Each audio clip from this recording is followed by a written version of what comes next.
नमस्ते, मैं हूं किशोर अजवाणी।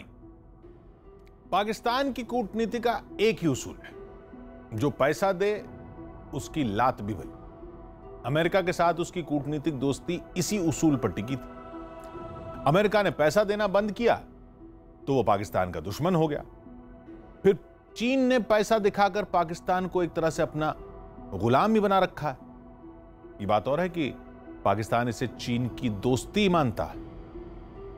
सऊदी अरब से लेकर संयुक्त अरब अमीरात के साथ भी पाकिस्तान की ऐसी ही दोस्ती रही। वहां की सल्तनतों के लिए पाकिस्तान गुलामों की फैक्ट्री जैसा है। वहां के शाही खानदान के लोग पाकिस्तान सिर्फ शिकार खेलने आते रहे। बदले में पाकिस्तान के गिड़गिड़ाने पर रुपए पैसे से मदद कर देते थे। पाकिस्तान को और चाहिए भी क्या था। करीब 70 साल से यही चल रहा। फिर अचानक पाकिस्तान को यह गुमान हो गया कि वो दुनिया भर के मुस्लिम देशों का नेता बन सकता है। इसी भ्रम में पाकिस्तान के विदेश मंत्री शाह महमूद कुरैशी ने सऊदी अरब को धमकी दे डाली। बदले में सऊदी अरब ने जो किया उसे देखकर एक कहानी याद आ गई। एक गांव में एक कुत्ता था। गर्मी काफी तेज थी, तो वो कुत्ता धूप से बचने के लिए एक बैलगाड़ी के नीचे चलने लगा। धूप से तो वो बच गया, लेकिन जल्द ही उसे यह भ्रम हो गया कि बैलगाड़ी वही खींच रहा है। हेकड़ी दिखाने के लिए उसने बैलगाड़ी रोकने की कोशिश की। इसी चक्कर में वो पहिए के नीचे आ गया। सऊदी अरब से बेवजह पंगे के बाद कुछ ऐसा ही हाल पाकिस्तान का भी। सऊदी अरब की उधारी के भारी भरकम पहिए के नीचे आने के बाद पाकिस्तान अब मदद के लिए चीन की तरफ देख रहा है। इमरान खान ने विदेश मंत्री शाह महमूद कुरैशी को चीन भेज दिया है। यह बताकर भेजा है कि चीन की मदद के बिना पाकिस्तान का गुजारा नहीं हो सकता। क्योंकि अभी का संकट शाह महमूद कुरैशी की बदज़बानी से पैदा हुआ है, इसलिए चीन के सामने मदद की गुहार लगाने के लिए कुरैशी को ही भेजा गया। चीन के साथ लेन देन की बातें होंगी, यह दावा कुरैशी ने किया है। पाकिस्तान को चीन से पैसे लेने हैं, लेने हैं इतना तो समझ में आ रहा है, लेकिन चीन को देने के लिए पाकिस्तान के पास है क्या, यह समझने के लिए तो चीन ही जाना होगा। चीन जो खुद ही कुदरत की मार भी झेल रहा है और कूटनीति भी। दक्षिण चीन सागर में अमेरिका के जंगी जहाज चीन के सिर पर सवार हैं। उनसे निपटने के लिए चीन समंदर के अंदर एक गुफा में छिपा है। यह चीन के मन में गहरे तक बैठा डर है या कोई नई साजिश, यह भी समझना हो। तो एक ब्रेक लेते हैं। ब्रेक के बाद देखेंगे चीन के साथ पाकिस्तान कौन सी खिचड़ी पकाने की कोशिश में जुटा है। चीन सागर में शी जिनपिंग की गुफा वाली साजिश की झांकी भी देखें। पाकिस्तान के विदेश मंत्री शाह महमूद कुरैशी चीन के दौरे पर बीजिंग के बजाय वहां के हेनान प्रांत जा रहे हैं। क्यों जा रहे हैं, इसकी अपनी अलग कहानी। अभी तो यही बात खटक रही है कि विदेश मंत्री तो आमतौर पर किसी देश की राजधानी में ही जाते हैं। फिर चीन के विदेश मंत्री वांग यी ने कुरैशी को मिलने के लिए हेनान प्रांत क्यों बुलाया? चीन और पाकिस्तान की ओर से इस पर कोई सफाई नहीं दी गई, लेकिन चीन और पाकिस्तान के विदेश मंत्रियों के मिलन से पहले हेनान की कुछ तस्वीरें आई, जिससे असली माजरा कुछ समझ में आ रहा है। हेनान प्रांत में ही यूलिन नाम की जगह है, जहां चीन की नौसेना की परमाणु पनडुब्बियों का सबसे बड़ा अड्डा है। वहां एक तरफ पहाड़ हैं और दूसरी तरफ दक्षिण चीन सागर। सैटेलाइट से कुछ तस्वीरें सामने आई, जिनकी पड़ताल द वॉर जोन नाम के एक रणनीतिक थिंक टैंक के विशेषज्ञों ने चीन की एक बड़ी साजिश का पर्दाफाश किया पड़ताल करके। दावा यह है कि चीन ने समंदर के अंदर भारी भरकम गुफा बना ली जिसमें कम से कम 20 परमाणु पनडुब्बियों को छिपाया जा सकता है। फिलहाल माना यह जाता है कि यूलिन के नौसैनिक अड्डे पर चीन की 7 परमाणु पनडुब्बियां हैं। सैटेलाइट से मिली तस्वीरों में एक परमाणु पनडुब्बी गुफा में दाखिल होती भी नजर आई। इन तस्वीरों को देखते ही याद आया कि अमेरिका में वैज्ञानिकों की एक संस्था है, FAS यानी फेडरेशन ऑफ अमेरिकन साइंटिस्ट्स। उसने 2008 में हेनान में समंदर के अंदर जो हलचल देखकर जो अंदाजा लगाया था वो बिल्कुल सही था।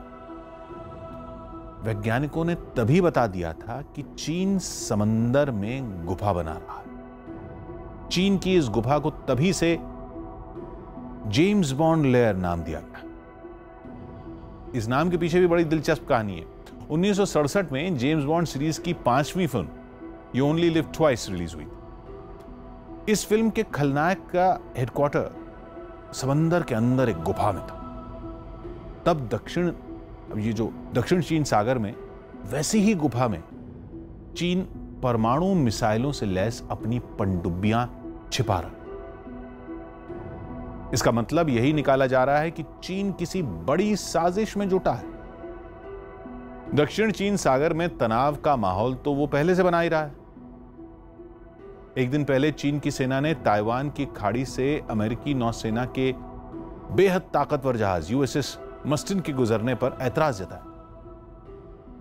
फिर 24 घंटे के अंदर ही चीन की नौसेना ने पूर्वी चीन सागर में पानी के अंदर निशाने लगाने के अभ्यास का वीडियो भी जारी कर दिया। चीन के विदेश मंत्री भी तिब्बत का दौरा करने के बाद दक्षिण चीन सागर के पास डेरा डाले बैठे। चीन के बॉर्डर वाले इलाकों में वहां के विदेश मंत्री के इन दौरों को साउथ चाइना मॉर्निंग पोस्ट ने भी सामान्य नहीं माना है। 4 दिन पहले एक आर्टिकल में चीन के राजनीतिक विश्लेषकों के हवाले से बताया गया कि चीन में विदेश मंत्री के ऐसे दौरों का मतलब यही होता है कि चीन मान चुका है कि उस पर हमले का खतरा है। उसकी परमाणु पनडुब्बियों वाली गुफा में हलचल भी इसी का संकेत है। पूरी दुनिया में लाल झंडा लहराने का ख्वाब देखने वाले चीन पर पूरी दुनिया लगाम लगा रही। अमेरिका ने चीन की चौतरफा घेराबंदी कर दी है। इससे बौखलाया चीन अब पूरी दुनिया को अपनी जमीन की भूख मिटाने के लिए मिटा देने की साजिश रच रहा है। इस साजिश को अंजाम देने के लिए चीन ने समंदर में तबाही और बर्बादी की ऐसी गुपचुप तैयारी की है जिसका पर्दाफाश सैटेलाइट से आई कुछ तस्वीरों से हुआ है। इन तस्वीरों से यह साफ जाहिर हो रहा है कि चीन समंदर के नीले पानी को खून से लाल कर देना चाहता है। समंदर को खून से लाल करने के लिए चीन जो ब्लूप्रिंट तैयार कर रहा है उसका हेडक्वार्टर उसने समंदर के भीतर एक ऐसी गुफा में तैयार किया है जिस पर किसी की नजर ना पड़ सके। वैसे तो चीन ने ये गुफा 12 साल पहले ही तैयार कर ली थी, लेकिन इसे साजिशों के अड्डे में अब तब्दील किया गया है। इस जगह पर तबाही की साजिश का पूरा खाका तैयार होने के बाद अब चीन का साथ देने के लिए पाकिस्तान भी पहुंच चुका है। दुनिया को तबाह करने की चीन और पाकिस्तान की गहरी चाल का पर्दाफाश कुछ सैटेलाइट तस्वीरों से हुआ है, जिसका सच जानकर आपके भी पैरों तले जमीन खिसक जाएगी, क्योंकि इस साजिश में छिपी है बहुत बड़ी परमाणु तबाही। इस तबाही का पूरा सच बताने से पहले आपको दिखाते हैं वो तस्वीरें जिससे इस साजिश का पर्दाफाश हुआ। इन सैटेलाइट तस्वीरों को ध्यान से देखिए। इन्हीं तस्वीरों से चीन की परमाणु साजिश का पर्दाफाश हुआ है। इस तस्वीर में काले रंग की नजर आ रही ये छाया दरअसल एक खतरनाक पनडुब्बी है जो आगे जाकर एक गुफा में दाखिल होने वाली है। दुनिया के सामने पहली बार ऐसी तस्वीरें सामने आई हैं जिसमें एक पनडुब्बी एक गुफा में दाखिल हो रही है। इन तस्वीरों के सामने आने के बाद पूरी दुनिया में हलचल मच गई है और यह माना जा रहा है कि चीन कोई बड़ी तबाही की साजिश रच रहा है। चीन की इस पनडुब्बी की तस्वीर सामने आने के बाद दुनिया भर के एक्सपर्ट इसकी जांच में जुट गए हैं और अब तो इस पनडुब्बी से जुड़ा जो सच सामने आया है वो हैरान तो करता है ही, साथ ही बेहद डरावना भी है। क्योंकि तस्वीरों में दिख रही पनडुब्बी चीन की है और यह पनडुब्बी शांग क्लास की टाइप 093 सीरीज की पनडुब्बी है जो परमाणु हमला करने में सक्षम है और इसके सहारे परमाणु धमाका तक किया जा सकता है। परमाणु हमला करने वाली चीन की पनडुब्बी का एक गुप्त गुफा में दाखिल होना यह साबित करता है कि चीन के इरादे ठीक नहीं हैं और यहां कोई बड़ी साजिश को अंजाम दिया जा रहा है। क्योंकि यह समंदर का एक ऐसा इलाका है जहां चीन पहले भी कई बड़ी साजिशों का ब्लूप्रिंट तैयार कर चुका है, इसलिए इसे चीन की साजिशों का द्वीप भी कहा जाता है। चीन की साजिशों के ठिकाने की जो तस्वीरें सामने आई हैं वो चीन के हैनान द्वीप की है। चीन का हैनान द्वीप दक्षिण चीन सागर में है और यह करीब 34,000 वर्ग किलोमीटर का इलाका है। चीन ने यहीं पर पनडुब्बियों का सबसे बड़ा ठिकाना बनाया है। यह जगह पहले से ही काफी बदनाम रही है। चीन की पनडुब्बी जहां दिखी है वहां पर चीन ने अपनी पनडुब्बियों के लिए गुप्त ठिकाना पहले ही बना रखा था, लेकिन इस जगह पर पहाड़ी को काटकर एक गुफा बनाई गई है। ये सच अब तक दुनिया को नहीं पता था, लेकिन अब सैटेलाइट तस्वीरों के माध्यम से ये साफ हो गया है कि समंदर के किनारे पहाड़ियों को काटकर चीन ने ऐसी गुफाएं तैयार की हैं जहां बड़ी बड़ी साजिशें रची जा रही हैं।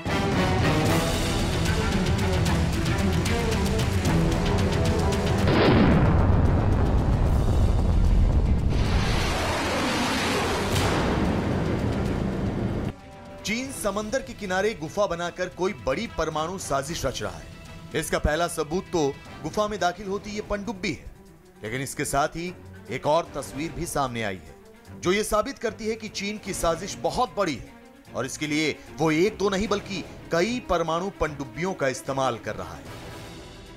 ये चीन की साजिश का पर्दाफाश करने वाली दूसरी तस्वीर है। यह हैनान द्वीप पर बना पनडुब्बियों का पोर्ट है। यहां हमेशा कुछ पनडुब्बियां जरूर मौजूद होती हैं, लेकिन हैरानी की बात यह है कि इस वक्त ये सभी खाली हैं।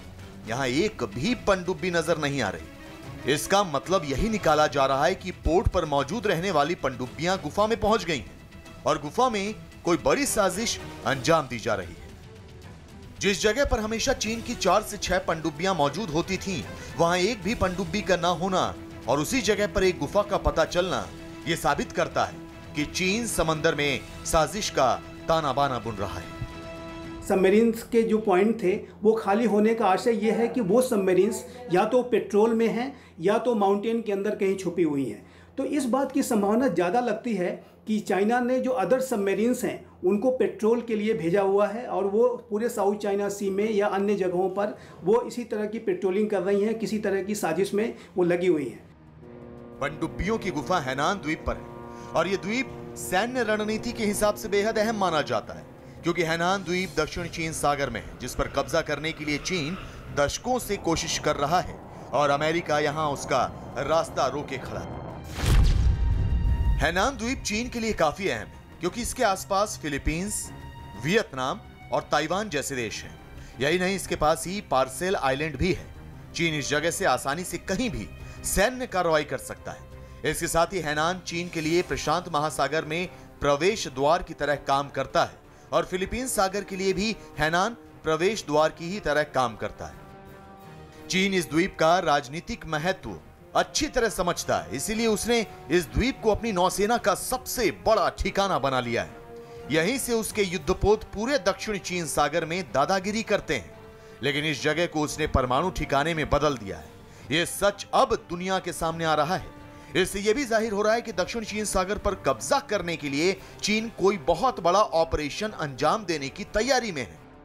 चाइना ने ये जो पूरा बेस है इसमें जो है एयर डिफेंस सिस्टम भी लगाया है, मिसाइल्स भी तैनात की हैं। अपने जो तमाम जो डिफेंस के जो इक्विपमेंट्स हैं वो वहाँ पे डिप्लॉय कर रखे हैं और बहुत सारे इंफ्रास्ट्रक्चर भी बनाए गए हैं जो कि इस बेसिंग फैसिलिटी के लिए ज़रूरी हो सकते थे। हैनान द्वीप की सैटेलाइट तस्वीरों से ये साफ हो जाता है कि चीन दक्षिण चीन सागर को अपने कब्जे में करने के लिए परमाणु जंग की तैयारी कर चुका है और वो अब जंग की चिंगारी भड़कने का इंतजार कर रहा है। लेकिन उसके इस साजिश में पाकिस्तान कैसे शामिल हुआ और इमरान कैसे शी की परमाणु साजिश के पार्टनर बने, इसका सच और भी हैरान करने वाला है।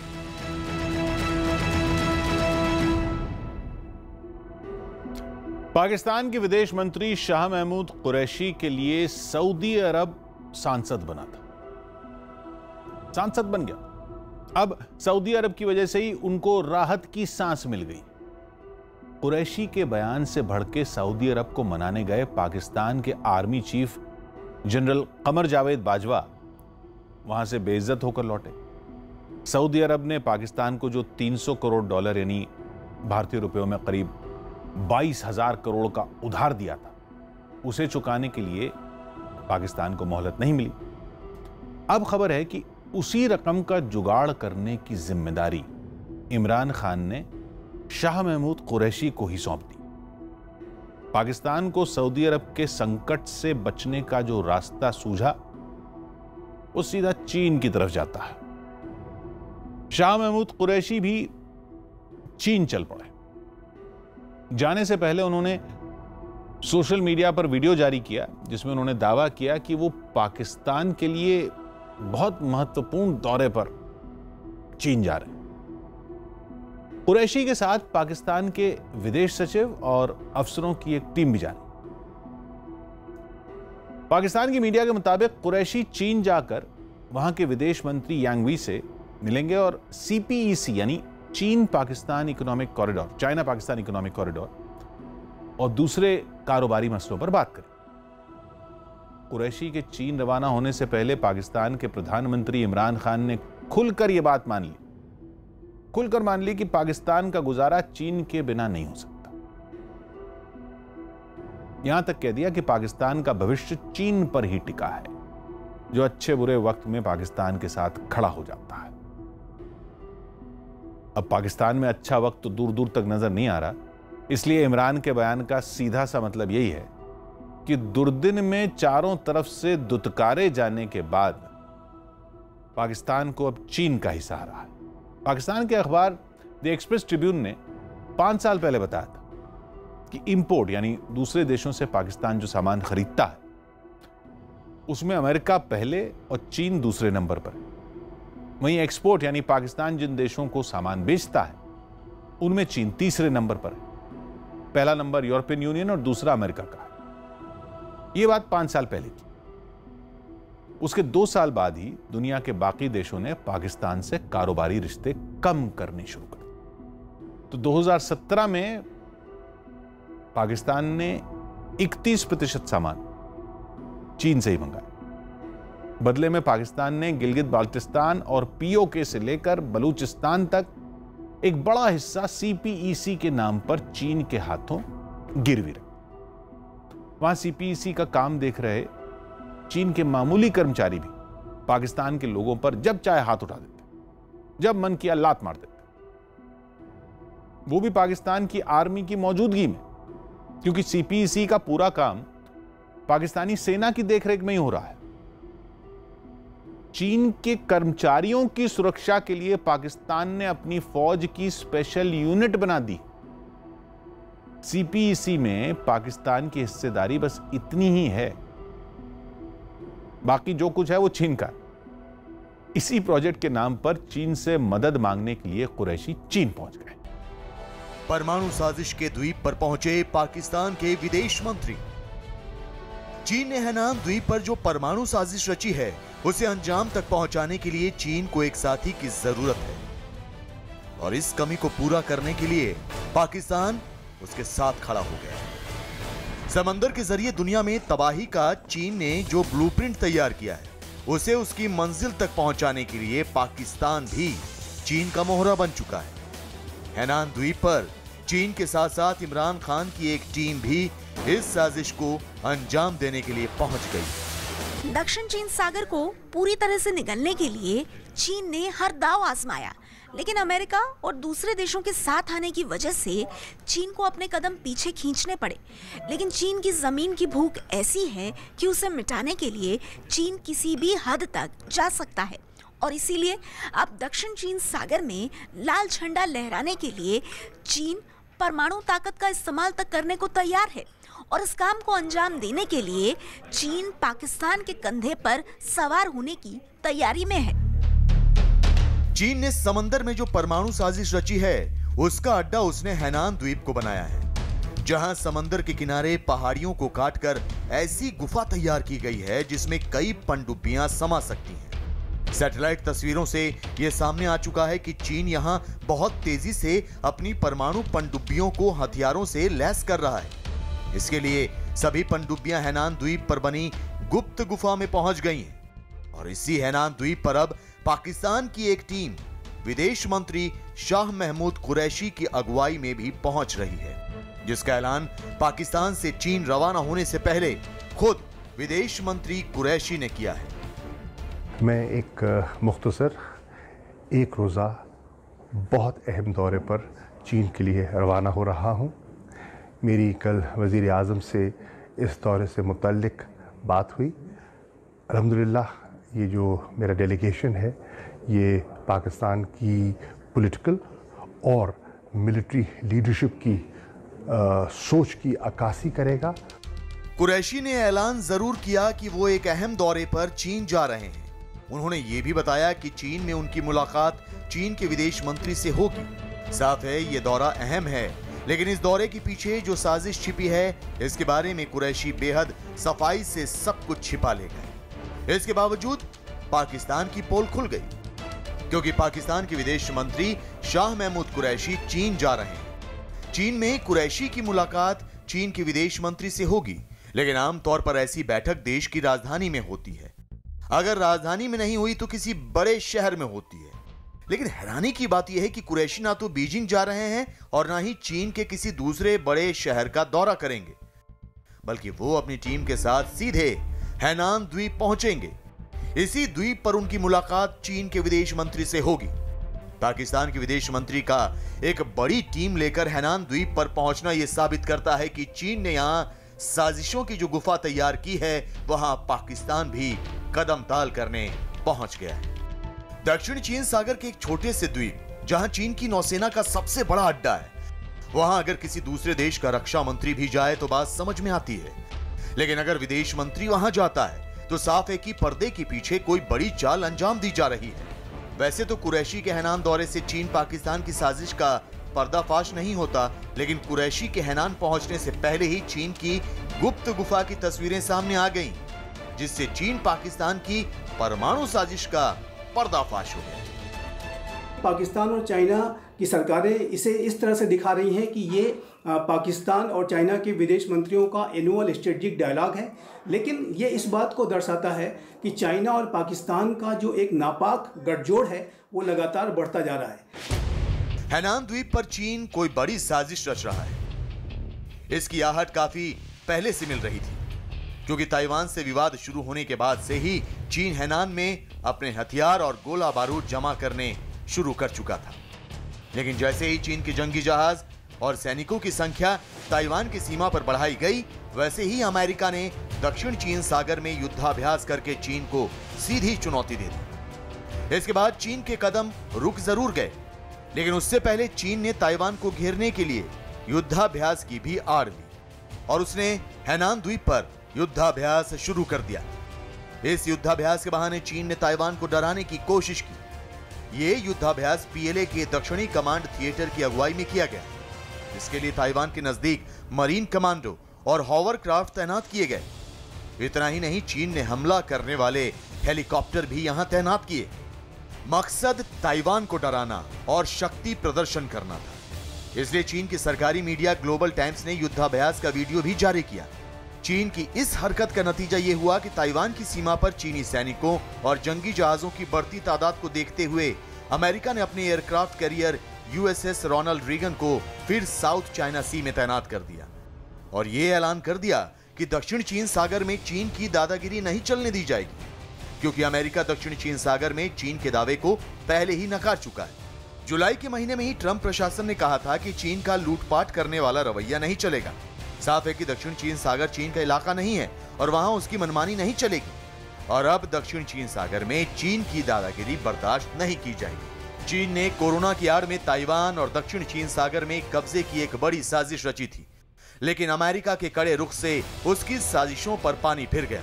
इसके बाद चीन ने हैनान में 12 साल पहले बनाई अपनी गुफा में एक नई साजिश रचनी शुरू की। इस बार उसने परमाणु ताकत के इस्तेमाल का फैसला किया।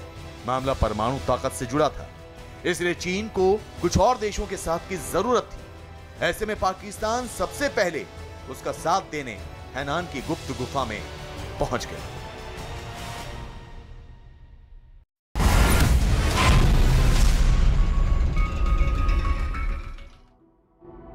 विश्व में विनाश लीला। हर बार उतरता है आसमान धरती पर और उसे अपनी छाती से चिपका लेता है। आसमान खोलता है धरती की छाती में और टुकड़ा टुकड़ा दिखाई देने लगते हैं। मकान, पेड़, आदमी पेड़ पर बैठा देखता है चारों ओर। सिर्फ छतें हैं, छतों पर उकड़ू बैठा भगवान या आसमान। हिमाचल प्रदेश के मशहूर कवि हैं केशव। उनकी इस कविता जैसा हाल दिल्ली से दरभंगा और गुरुग्राम से गुजरात तक करीब 2/3 हिंदुस्तान का है। 2 दिन से लगातार बारिश के बाद गुरुग्राम में बाढ़ जैसे हालात में फंसे कुछ लोगों ने सोशल मीडिया पर तंज कसा कि वो गुरुग्राम नहीं, गुरुजैम में रह रहे हैं। सड़कों पर घुटनों से लेकर कमर तक पानी भरने के बाद घर की छत, बालकनी या खिड़कियों से इलाके की बेबसी देखने के बाद लोग कहें भी तो और क्या कहें। ऐसा हाल देश के हर उस गांव, हर उस शहर का है जहां बादल मनमाने तरीके से बरस रहे। मॉनसून की बारिश का जो पानी किसानों की जिंदगानी हुआ करता था, वही अब उनकी सबसे बड़ी परेशानी बन गया। सरकार की तरफ से बाढ़ में फंसे लोगों तक राहत और बचाव की जितनी कोशिशें हो सकती हैं वो हो रही। मौसम विभाग रोज अलर्ट जारी कर रहा है। बाढ़ नियंत्रण की जिम्मेदारी संभालने वाला केंद्रीय जल आयोग भी लगातार बता रहा है कि कौन सी नदी खतरे के निशान से ऊपर है, कहां जलाशय और डैम ओवरफ्लो करने वाले हैं। इन चेतावनियों का मकसद यह है कि बाढ़ का पानी पहुंचने से पहले लोगों को सुरक्षित जगहों पर पहुंचा दिया जाए। सुरक्षित जगहों पर पहुंचाने के लिए राज्यों की आपदा प्रबंधन फोर्स के साथ साथ एनडीआरएफ की टीमें भी तैनात हैं। उसके बाद भी राहत कम है। मॉनसून के 81 दिनों में हुई बारिश ने नदियों के कच्चे तटबंध पहले से ही तोड़ रखे। पहाड़ों की ढीली मिट्टी बारिश में गीली हो चुकी। जाहिर है अब जब भी बारिश होगी तो नदियों का पानी टूटे तटबंधों से तबाही मचाएगा और पहाड़ों पर तेज बारिश के साथ मिट्टी और पत्थर की बाढ़ सताएगी। नुकसान कितना हो चुका है, कितना होगा, यह अंदाजा लगा पाना भी मुश्किल। बहुत ज्यादा होगा, यह तो तबाही की तस्वीरें देखकर ही समझ में आ रहा। हाहाकार।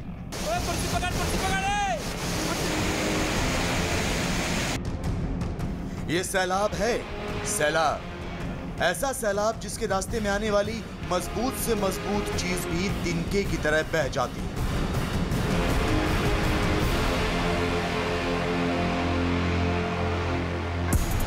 ऐसा सैलाब जिसमें आशियाने गुम हो जाते हैं। ऐसा सैलाब जिसमें रास्ते नजर ही नहीं आते। इंसान अपनी जान की खैर मनाता रहता है, जानवर जिंदगी की जंग लड़ते रहते हैं और सैलाब सब कुछ तबाह करने की ओर बढ़ता जाता है। भारत के अधिकतर हिस्सों में यह सैलाब ना तो थमने का नाम ले रहा है और ना ही इसके रुकने के आसार नजर आ रहे हैं।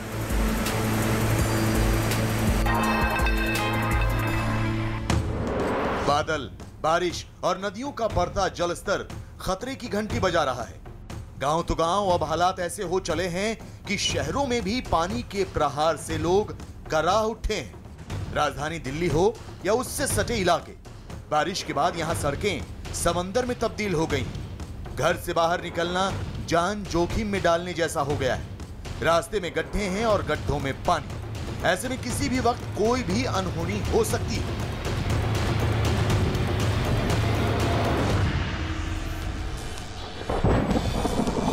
दिल्ली में पिछले कुछ घंटों से बादल लगातार बरस रहे हैं। मौसम सुहावना हो गया है। लेकिन खतरा भी बढ़ गया है। इस खतरे की बानगी हैं ये तस्वीरें। दिल्ली के प्रहलादपुर इलाके में बारिश के बाद एक बार फिर डरावनी तस्वीरें सामने आई। यहां अंडरपास में एक बार फिर पानी भर गया। ट्रैफिक रोकने के लिए लगाए गए बैरिकेड भी पानी में डूबे दिखाई दिए। तो हर बार की तरह इस बार भी बसें बारिश के बाद पानी से लबालब इस अंडरपास में फंस गई। देखिए, इस बस की सिर्फ छत नजर आ रही है, पूरी की पूरी बस जल समाधि ले चुकी है। पिछले 24 घंटे से ज्यादा का वक्त हो गया है और लगातार दिल्ली एनसीआर में बारिश हो रही है। और बारिश के बाद दिल्ली का क्या हाल है वो आपको तस्वीरों के जरिए दिखाने की कोशिश करते हैं। ये दिल्ली का वो सबसे फेमस स्पॉट है जहां पर बारिश के बाद अक्सर टीवी कैमरा पहुंच जाते हैं। ये पुल प्रहलादपुर है और यहां पर टीवी कैमरा इसलिए पहुंचते हैं क्योंकि आप देख रहे हैं कि पानी किस कदर यहां पर भर गया है कि जो गाड़ियां हैं वो पानी में डूबी पड़ी हैं। गुरुवार को दिन के वक्त हुई बारिश से यहाँ पानी इतना बढ़ गया कि अंडरपास से सटी कॉलोनियों में रहने वाले लोगों को भी डर सताने लगा। यहाँ के बाशिंदों में जमीन धंसने और बिल्डिंग गिरने का खौफ साफ नजर आने लगा। प्रहलादपुर अंडरपास में जल भराव से हालत इतनी खराब हो गई कि ट्रक और डंपर भी डूब गए। कुछ लोग जो काम से बाहर निकले वो भी फंस गए। देखिए कैसे ये बाइक सवार बारिश और बदहाल सिस्टम का शिकार हो गया।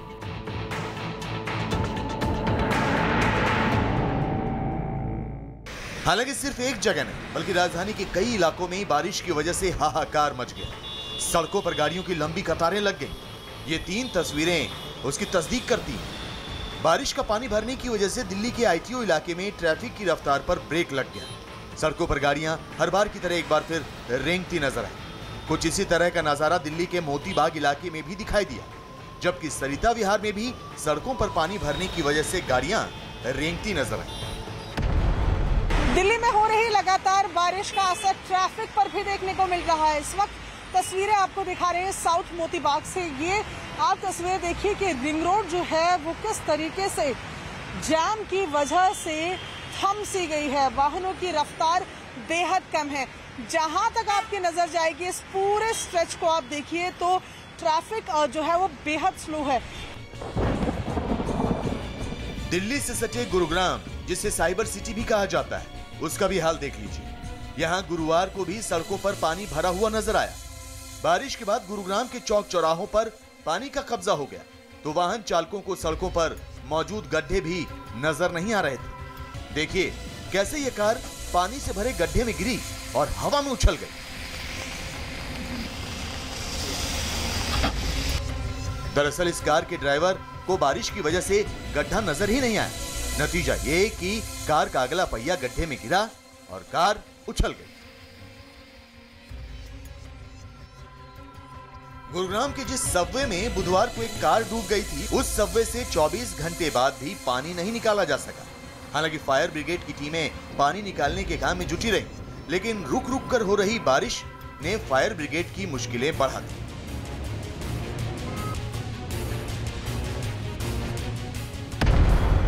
एक दो गाड़ियां नहीं है यहाँ पर फायर सर्विसेज की। यहाँ पर फायर सर्विसेज की अगर गाड़ियां देखें तो 1 2 3 और आपको बताऊं 4 5 6 7 फायर सर्विसेज की गाड़ियां हैं। मैं अपने वीडियो जर्नलिस्ट पुजारी से कहूंगा कि एक बार आपको नीचे का नजारा दिखाएं। ये है वो सबवे। आप देखिए किस कदर यहाँ पर पानी इकट्ठा हुआ है। बारिश का पानी है ये और इसका लगातार अभी पानी निकालने का काम हो रहा है।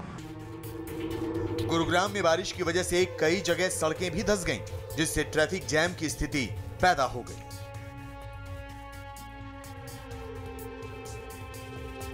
भारी बारिश से राजधानी दिल्ली और उसके आसपास के इलाके जहां पानी पानी हो गए, तो वहीं देश के दूसरे हिस्सों में भी बादल बगावत करते नजर आए।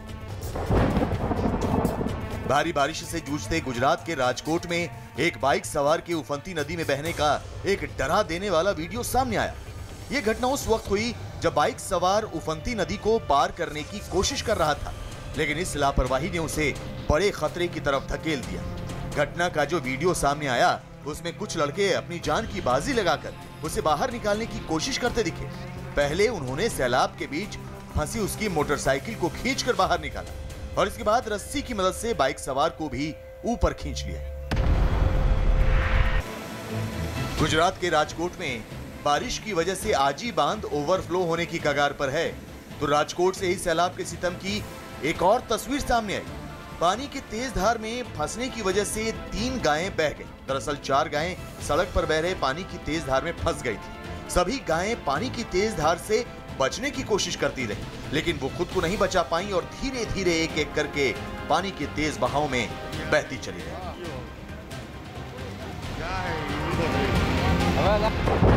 गुजरात के बाद अब आपको उत्तर प्रदेश लिए चलते हैं और दिखाते हैं लखीमपुर खीरी की ये तस्वीरें। लखीमपुर खीरी के 5 तहसीलों के 170 गांव बाढ़ में डूब गए हैं। यहां आसमानी आफत से लगभग 60,000 की आबादी को खासी मुसीबत का सामना करना पड़ा है। घाघरा नदी में उफान से अब तक जिले में लगभग 1200 एकड़ जमीन नदी में समा चुकी है। लगभग 500 एकड़ धान, गन्ने और दलहन की फसल को नुकसान पहुंचा है। तो सबसे बड़ा खतरा इन मगरमच्छों के तौर पर सामने आ रहा है। देखिए कैसे बाढ़ की वजह से मगरमच्छ गांव तक आ गए।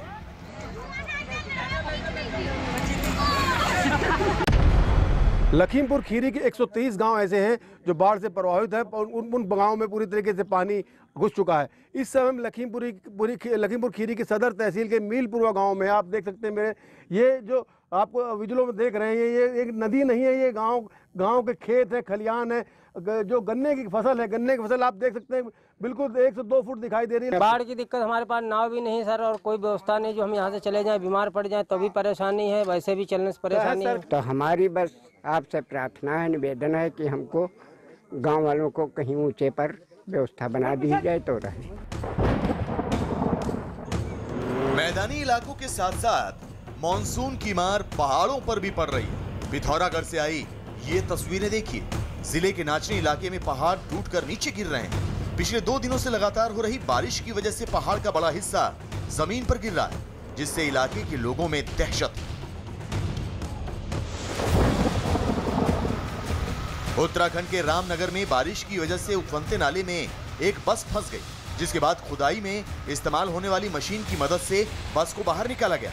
एक बड़ा हादसा होने से टल गया, लेकिन लगातार हो रही बारिश की वजह से इलाके के कई नाले अब भी उफान पर हैं, जिसकी वजह से कई सड़कें बंद हो गई हैं और हाईवे से गुजर रही कई गाड़ियां फंसी हुई हैं।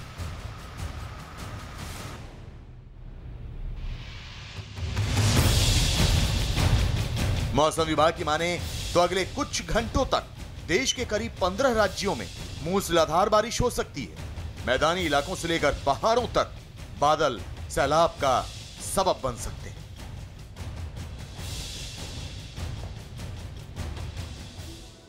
चीन को गर्मियों में सूखे ने मारा और अब बाढ़ के पानी ने नानी याद दिला दी। कहने के लिए नहीं कह रहे हैं, सचमुच चीन में मौसम की मार से अनाज का जो संकट पैदा हुआ है, उससे चीन के लोगों को दादी नानी से सुनी 1960 की भूखमरी की कहानी ही याद आ रही है। चीन 71 साल में सबसे बड़े सैलाब और 60 साल के सबसे बड़े अनाज संकट में फंस चुका है। 10 दिन पहले चीन के राष्ट्रपति शी जिनपिंग को भी अपनी बेबसी का अंदाजा हुआ और वो चीन के लोगों पर बरस पड़े। शी जिनपिंग ने खाने की थाली में भोजन छोड़ने वालों को जी भर के कोसा। उन्होंने भोजन की बर्बादी को शर्मनाक बताया। अपने अफसरों को इस बात का हुक्म दिया कि प्लेट में खाना छोड़ने वालों को सुधारने का तरीका ढूंढा जाए। अब चीन के लोग डरे हुए हैं कि जैसा वहां आबादी रोकने के लिए 1 चाइल्ड पॉलिसी को डंडे के जोर पर लागू किया गया था, कहीं उसी तरह से चीन के लोगों को गिनकर निवाला देने का कानून तो नहीं लागू होने जा रहा। वैसे इस संकट के लिए कुछ जिम्मेदार चीन के लोग हैं तो कुछ वहां की सरकार भी। चीन की एकेडमी ऑफ साइंस ने 2018 में एक रिपोर्ट तैयार की थी, जिसमें बताया गया कि वहां के रेस्टोरेंट और कैंटीन में हर साल 1 करोड़ 80 लाख टन खाना बर्बाद हो जाता है। इतना खाना जिससे 5 करोड़ लोगों का पेट भरा जा सकता। क्योंकि तब चीन पर आर्थिक महाशक्ति बनने का भूत सवार था, इसलिए सूखे और बाढ़ की वजह से फसलें बर्बाद होने के बाद भी चीन की सरकार ने इस रिपोर्ट को नजरअंदाज कर दिया। वो भी तब जब चीन को अपनी जरूरत का 20% अनाज दूसरे देशों से खरीदना पड़ रहा था।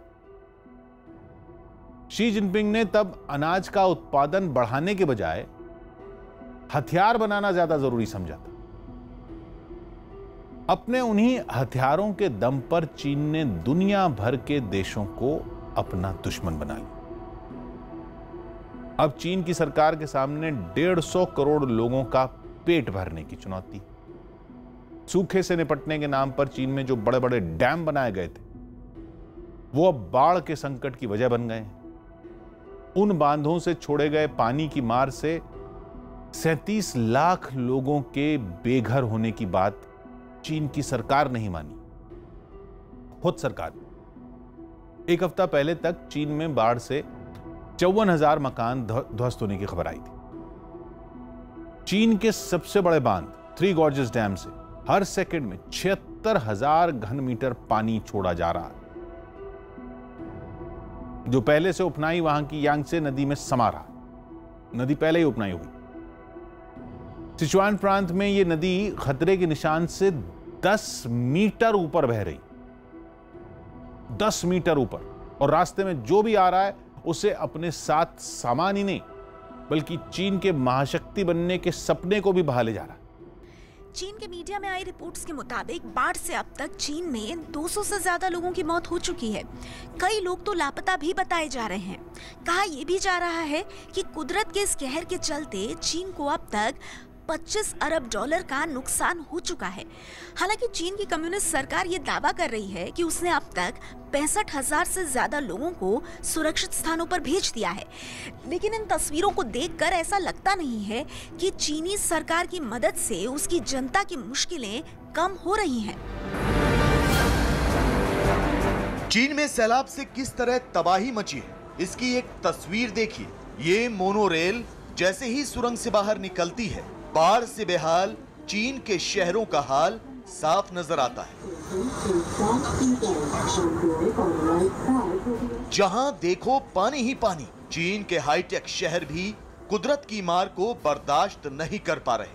भारी बारिश की वजह से बांध ओवरफ्लो हो गए हैं।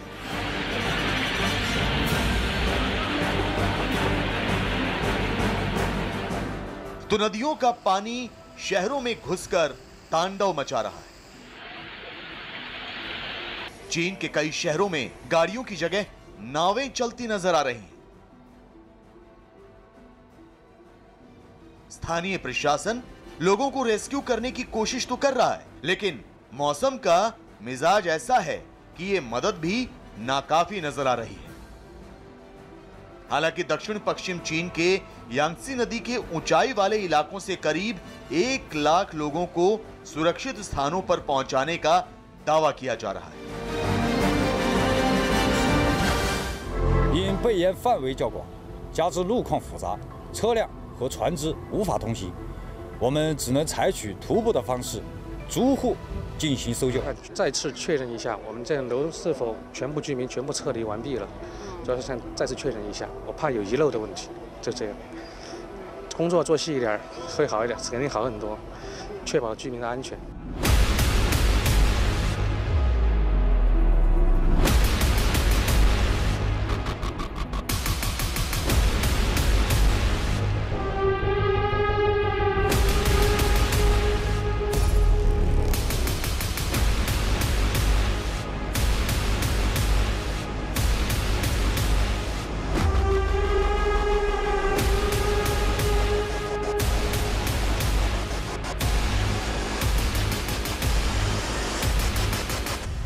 भीषण बाढ़ से चीन के 1200 साल पुराने विश्व विरासत स्थल पर भी खतरा मंडराने लगा है।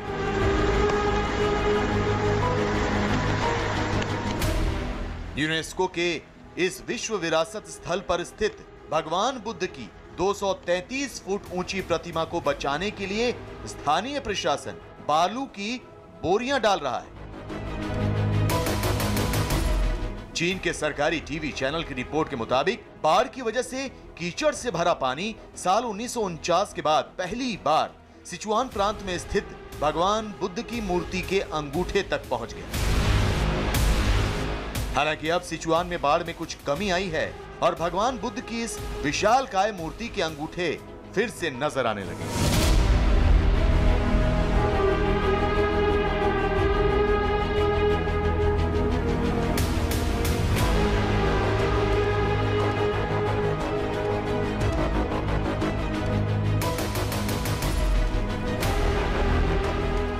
वैसे तो चीन में हर साल बाढ़ आती है, हर साल ऐसे ही चीन की जनता को भारी नुकसान उठाना पड़ता है। लेकिन आपको ये जानकर हैरानी होगी कि तबाही के इस सैलाब के पीछे और कोई नहीं बल्कि खुद चीन की सरकार है।